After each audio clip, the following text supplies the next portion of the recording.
Minister, também CFT para tem o qual da última temporada de beijo com também toch wel remarcar que o qual eventual surplus que logra generar, mas vai melhor na paga deve na lugar que quizás se assim inversão que o ministro também mencionou, ou quizás de uma certo dos lá na diferente outro generando nas comunidades que tem mais série, como ministro mira que vai lograr balance em lo qual é desejo de CFT e lo qual nossa comunidade mesmo ter de melhorar no poder de compra.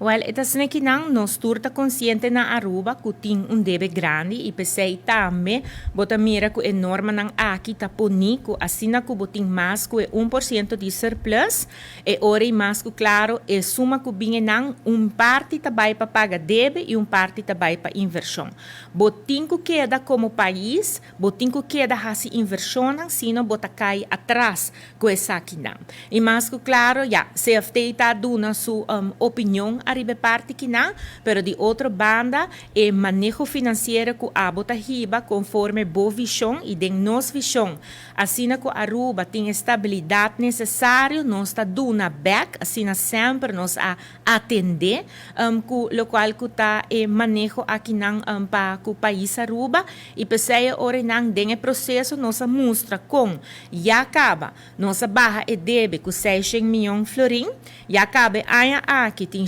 20 milhões florim extra para por pagar debe, nós a percurar também para fazer parte necessária para por dar back na comunidade e me bisa ainda tem hope mais para fazer riba e parte aqui não, pero nós de nosso trabalho tá para estabilizar o sistema de essa maneira que por cumprir que deve não, pero também fazer inversão que é necessário para o país Aruba.